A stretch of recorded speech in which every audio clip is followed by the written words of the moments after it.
My name is Denee Thomas Mwendwa, and I am a professor at Howard University in the Department of Psychology. I am a trained clinical health psychologist who specializes in how stress impacts our mental and physical well-being. For this presentation, I want to talk about the importance of taking care of your mental health, because let's just face it, we don't always think about our mental health, especially when it's going well for us. So I want to make sure that we understand what stress is, how it impacts us, and ways in which we can cope with it so that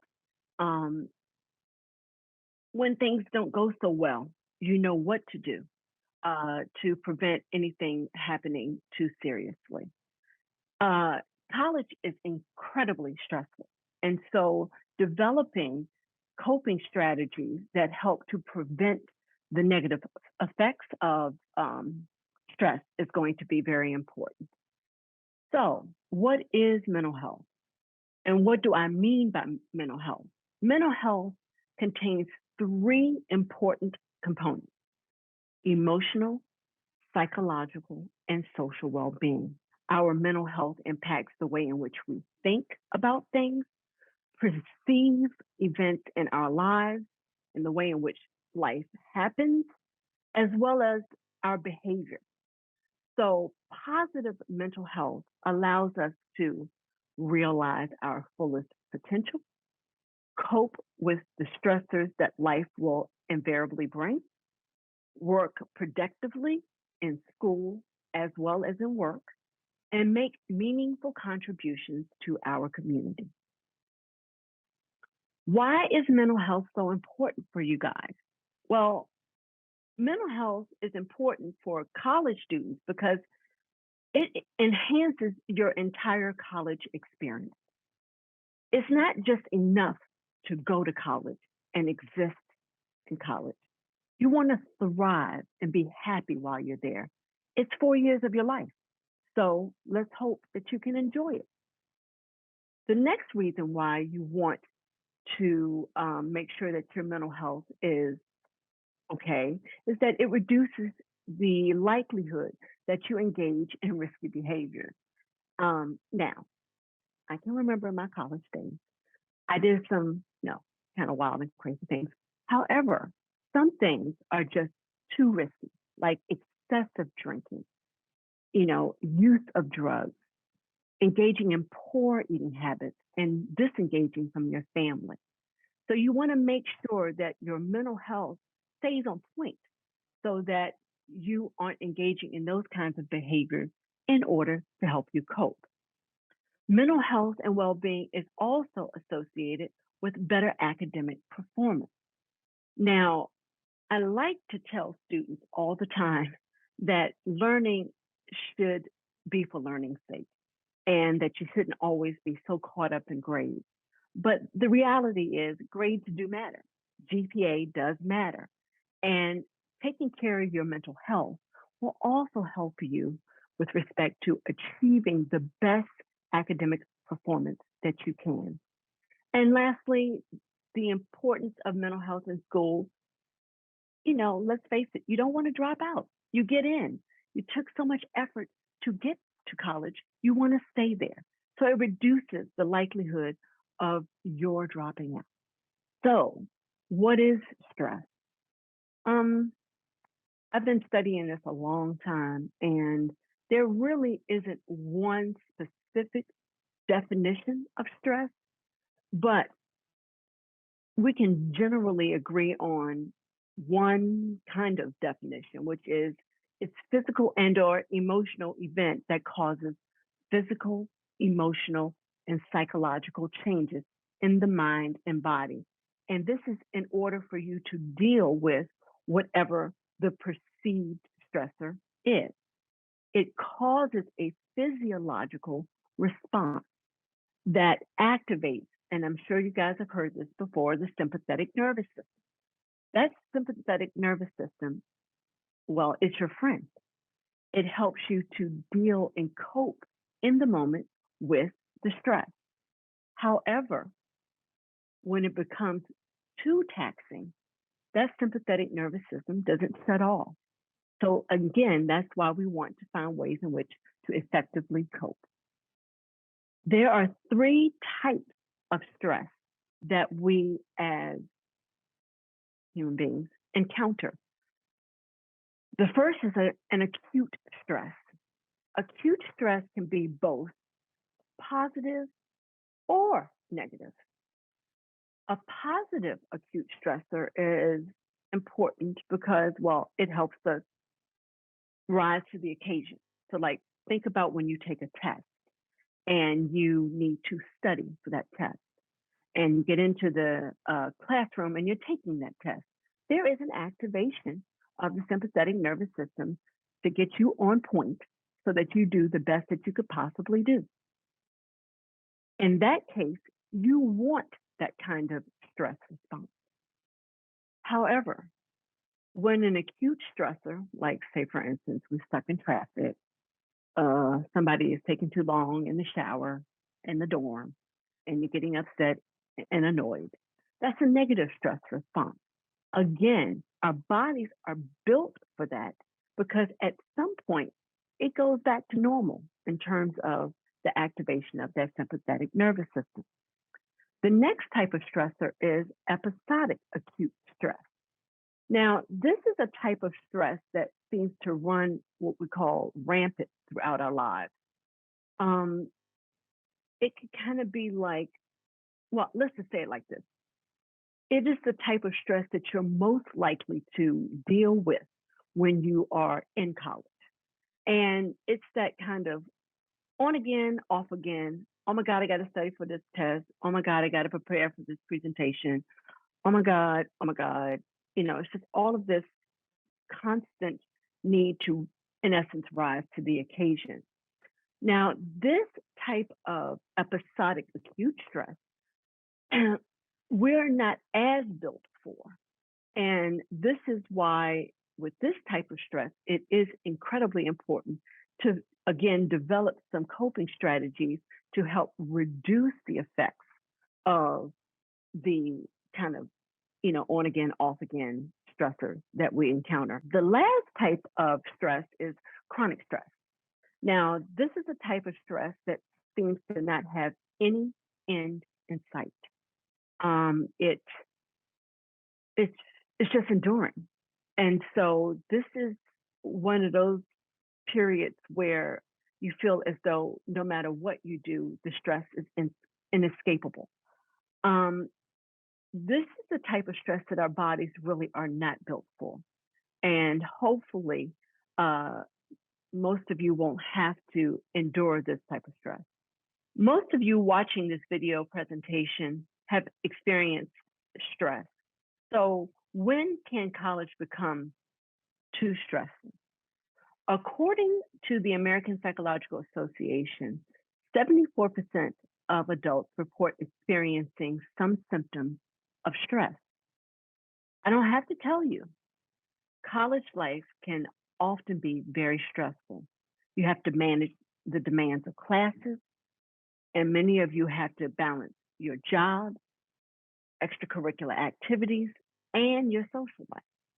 So here are some of the signs of stress that you may experience: headaches, heart palpitations, feeling anxious, problems with digestion, feeling sad, muscle tension, your heart racing, and oftentimes, because your body is working, you actually start feeling less energetic. So it's important to know the signs of stress so that we can do things to reduce those symptoms of stress. So what are some of the common sources of stress for college students? The first one is indeed finances. It is expensive to go to college. Even some of our state colleges are high in terms of their tuition. So the financial realities are indeed a reality.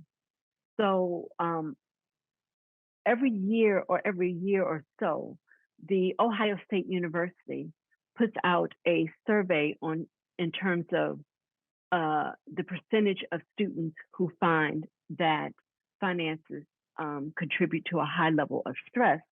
And they found that 72% of students report that financial issues in terms of meeting tuition, buying the books, ranked high in terms of common source of stress. The next type of stress is the academic demand. You have to, while you're in college, deal with the different tests that you got to take in your different courses, class assignments, managing your time, dealing with the administration office, dealing with financial aid office. All of those things can be stressful. Trust me, I know. And so, navigating and negotiating all the demands in terms of being able to engage in your academics is a huge source of stress. Then just because you're in college doesn't mean that other things go by the wayside. You have interpersonal relationships that you have to navigate and negotiate. You still have the demands of your family. I have a daughter that's in college. I always want her to come home. I want her to call all the time. So you have to deal with that stress. You have your friends. You got to navigate roommates. And, some of you have to navigate, the demands of being involved with somebody romantically. Those are all sources of stress. Many of you also have to worry about managing the demands of school as well as work. Because the financial piece is such a reality for many of you, you have to work outside of school.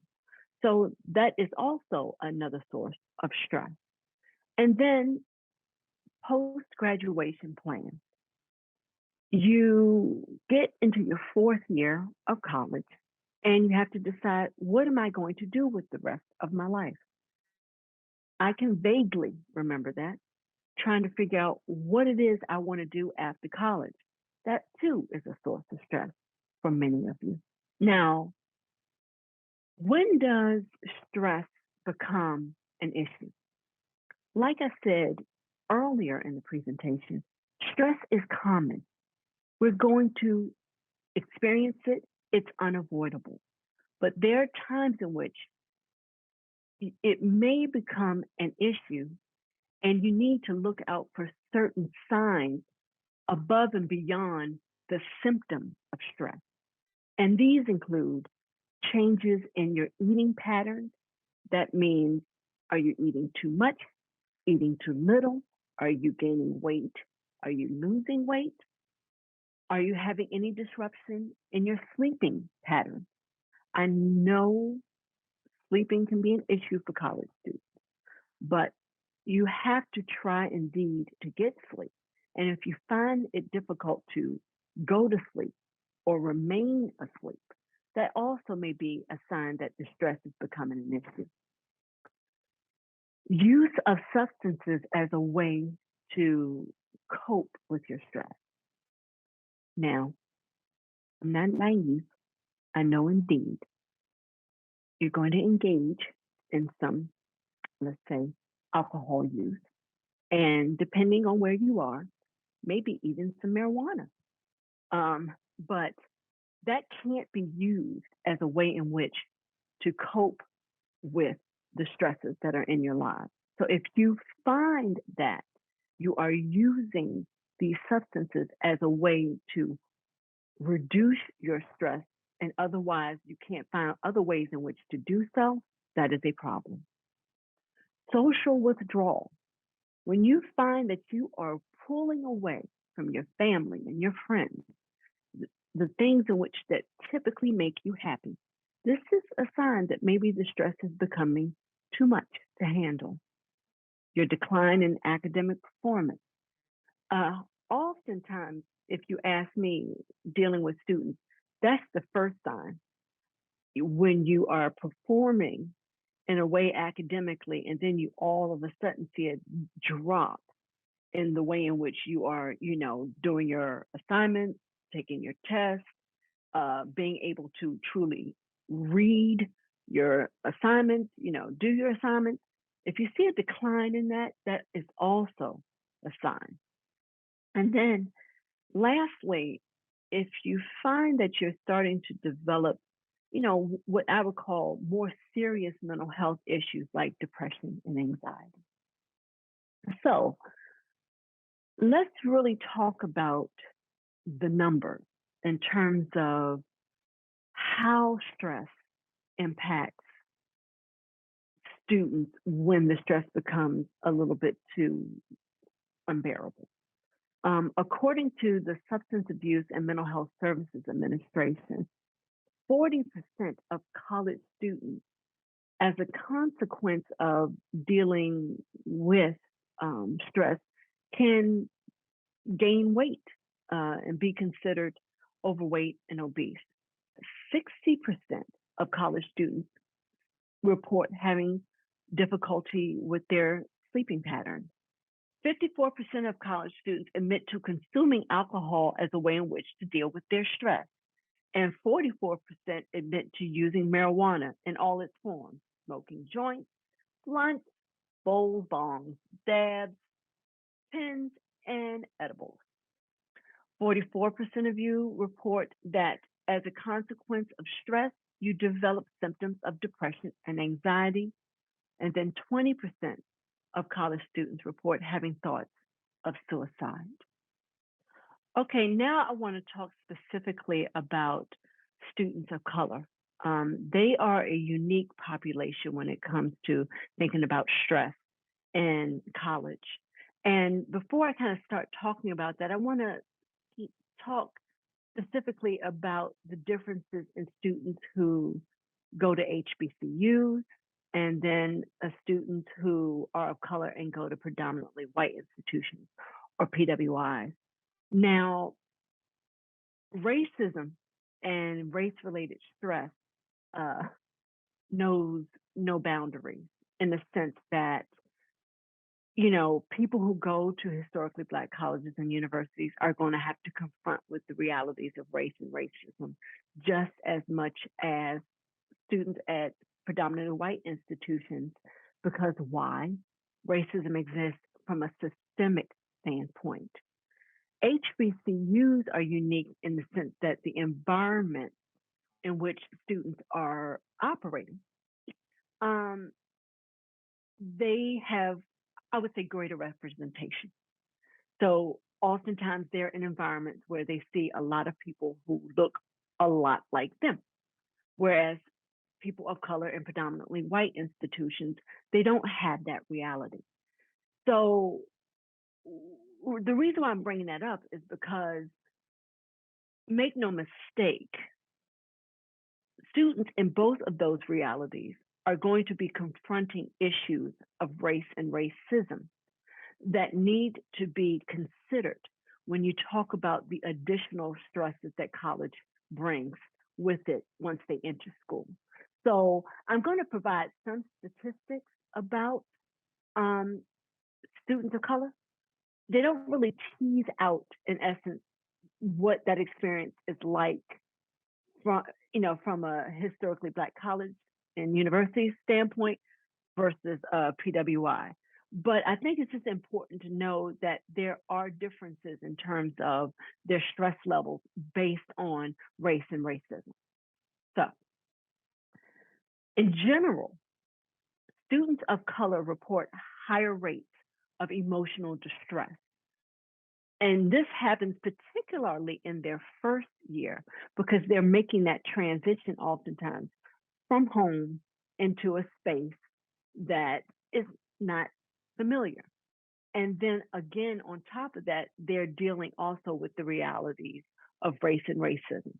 So research has demonstrated that the normal transition and the bumps and bruises that students encounter, when they go into their first year, it's kind of exacerbated for students of color. And a lot of that is attributed to the racism and the race realities that come with being of color.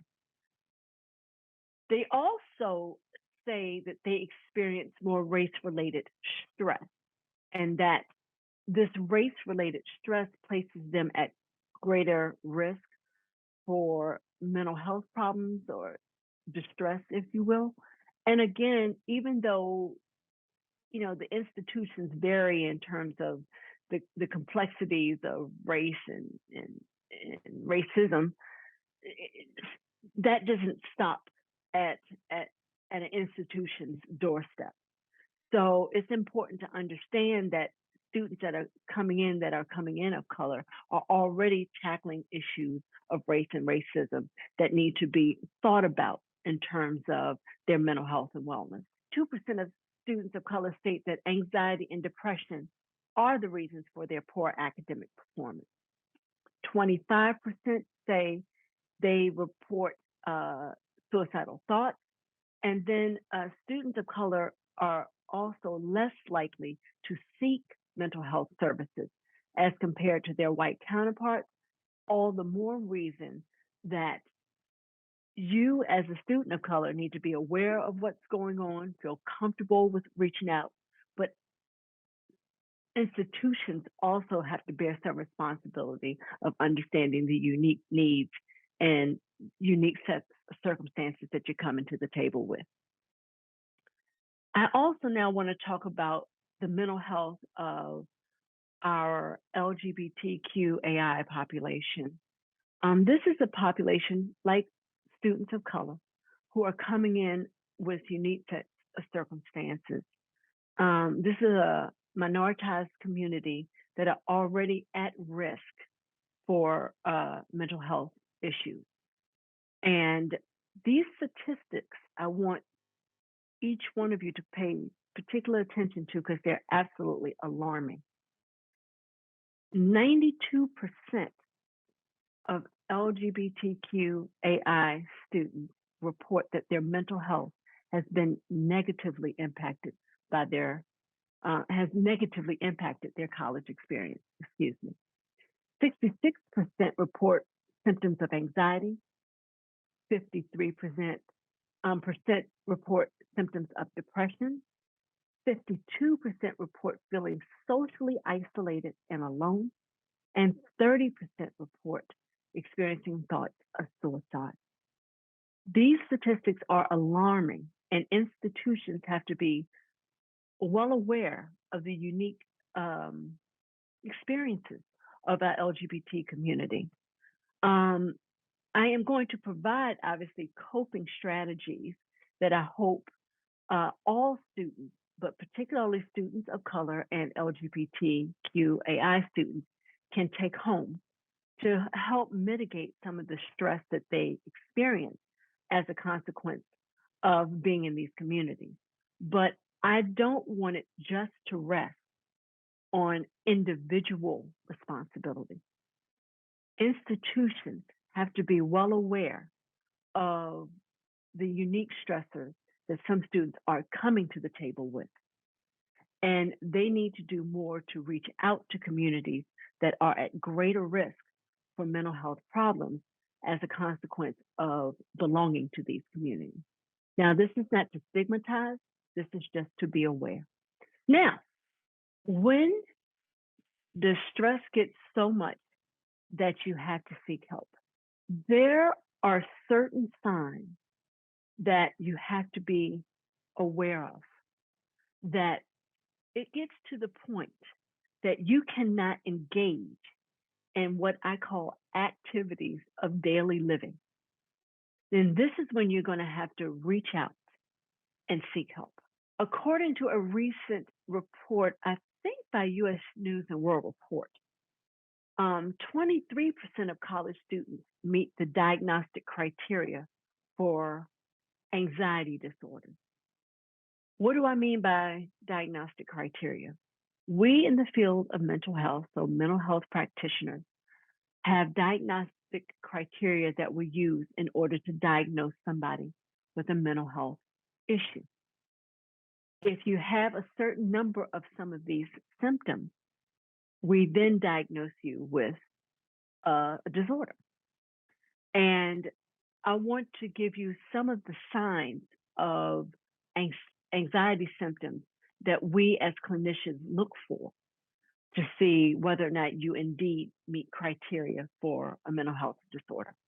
Feeling nervous, uneasy, an inability to focus, concentrate, attend to things.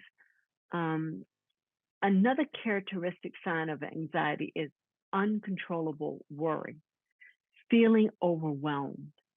Um, College brings about, you know, instances where you're going to feel overwhelmed. But when I'm talking overwhelmed, I'm really talking about from the standpoint that it's unbearable.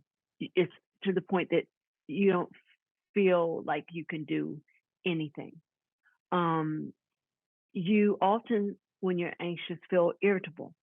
And sometimes, depending on the type of anxiety, you can feel isolated and alone. Um, and those are just some of the signs of anxiety. But there's a whole list that's being provided that you can also look at to determine whether or not you think your anxiety is a little bit more serious. Oh, before I forget, we really need to talk about the different types of anxiety. All anxiety is not the same. Um, so the three common types of anxiety that you see in college students: generalized anxiety disorder, social anxiety disorder, which is very prevalent in college students, and obsessive compulsive disorder. 18% of college students also report that they meet the criteria for depression. Now, in my world of mental health, there are a lot of symptoms that overlap. So for the purposes of this presentation, I'm just going to pull out some of the signs of depression that don't overlap with those that you will see in anxiety, and that includes a lack of general interest in pleasurable activities. So if you find yourself, you know, withdrawing and being unable to do the things like hang out with your friends and you know talk to your family members and do the things that make you happy, that's a sign of depression. um, Changes in your sleeping patterns, particularly if you can go to sleep but then you wake up and you can't get back to sleep, that typically is a sign of depression. Feelings of hopelessness, emptiness, loneliness are signs that you may be experiencing a depressive disorder. Um, Changes in appetite, where you are gaining or losing weight in a relatively short period of time. And then, of course, frequent or recurrent thoughts of suicide or suicide attempts. Now, if you find as though you are thinking about suicide or having a plan to engage in a suicidal act, then there is a national suicide hotline available for you. And now it's three easy digits: 988. Please do not hesitate to reach out uh, to get the assistance that you need. There's someone there 24 hours a day. More resources will be provided in terms of mental health at the end of the presentation. Okay, there are other common mental health issues that we see in college students: eating disorders, substance use disorders, attention deficit hyperactivity disorders, and bipolar disorder. Know the signs, recognize the signs, because if you are indeed in distress, please reach out. Reach out to your family, your friends, your mental health counselors that are available on campus in the community. Here are some resources that you can turn to that hopefully can provide you with services in your town: the American Foundation for Suicide Prevention, the National Suicide Prevention Hotline, the National Alliance on Mental Illness, the Steve Fund, and the Black Mental Health. Please don't hesitate to reach out for assistance. Someone is always there to help you. Okay, it's not enough to now tell you that stress is, problematic.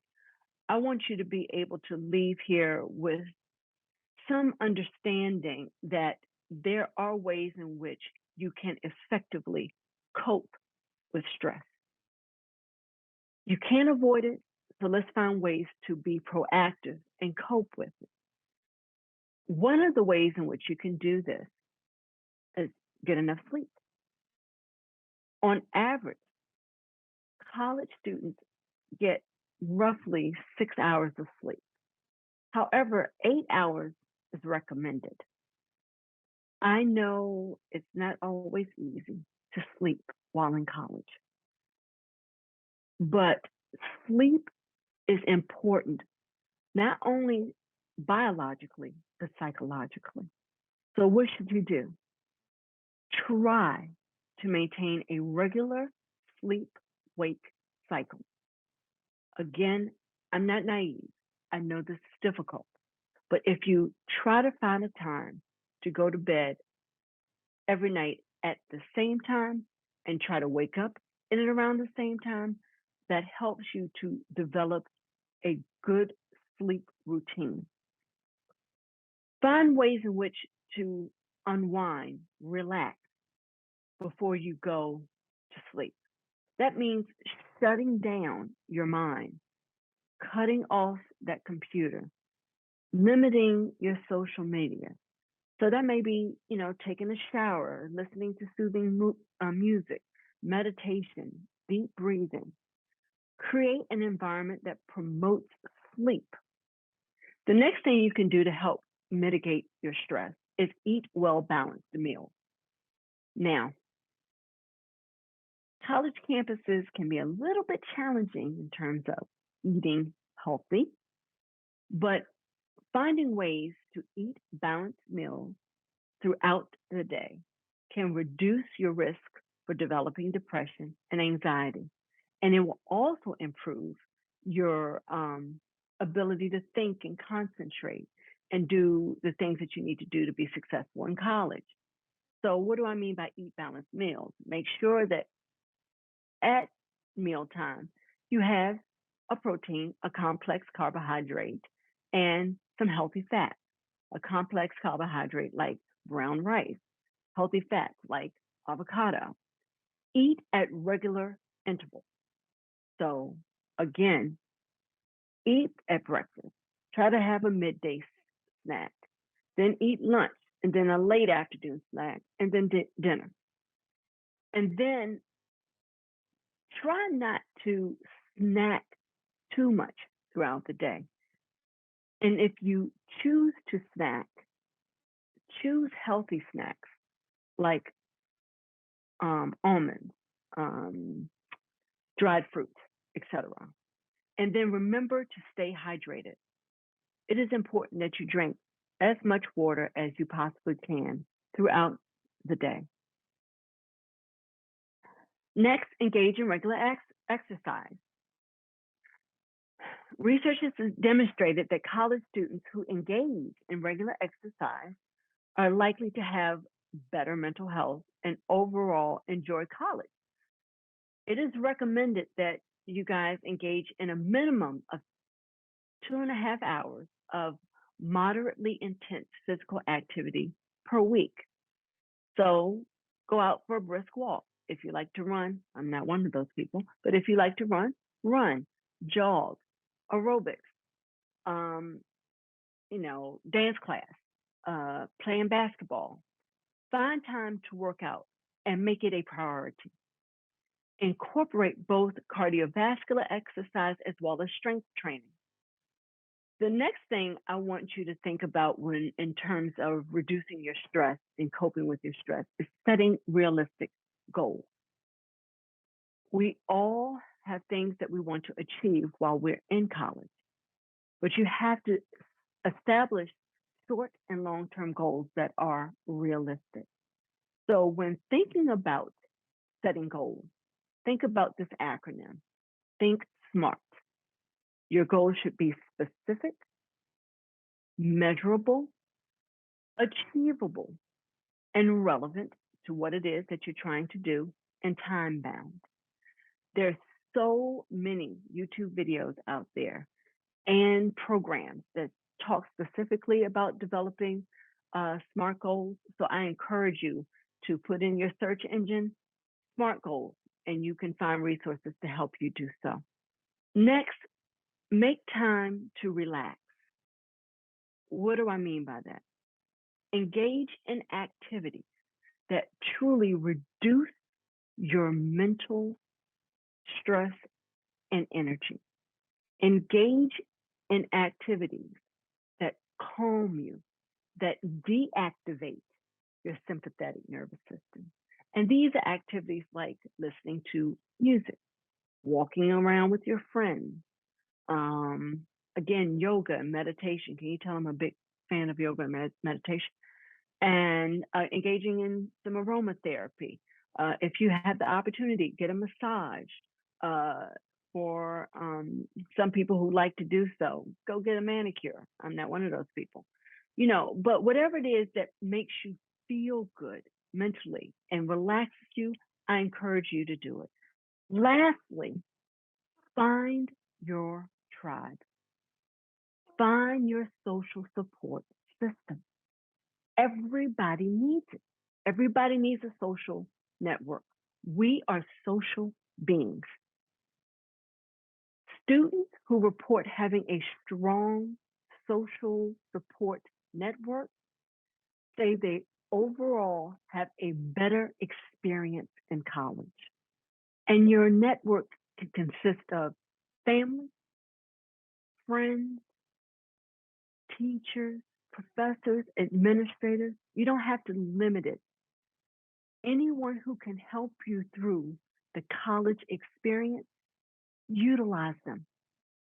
I had a multitude of mentors when I was in college, and they served all sorts of roles for myself.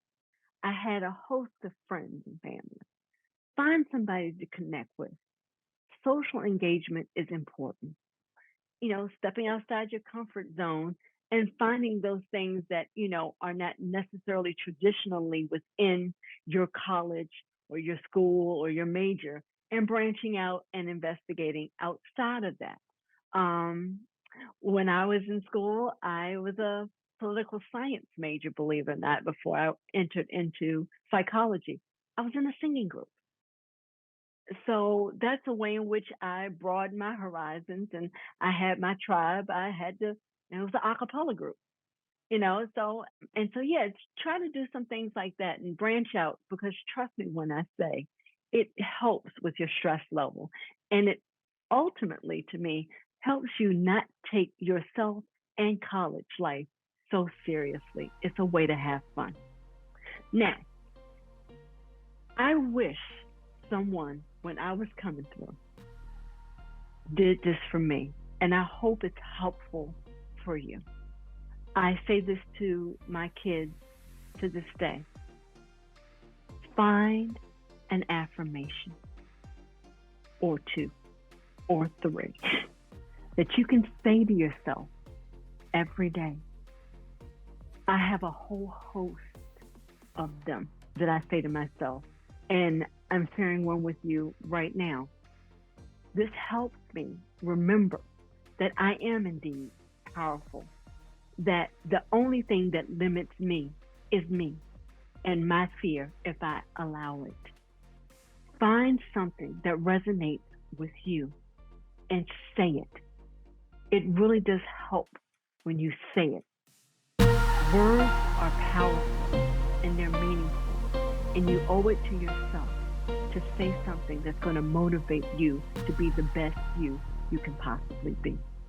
This has been a joy. I am so glad for this opportunity, and I wish you all the best that life has to offer you. See you soon.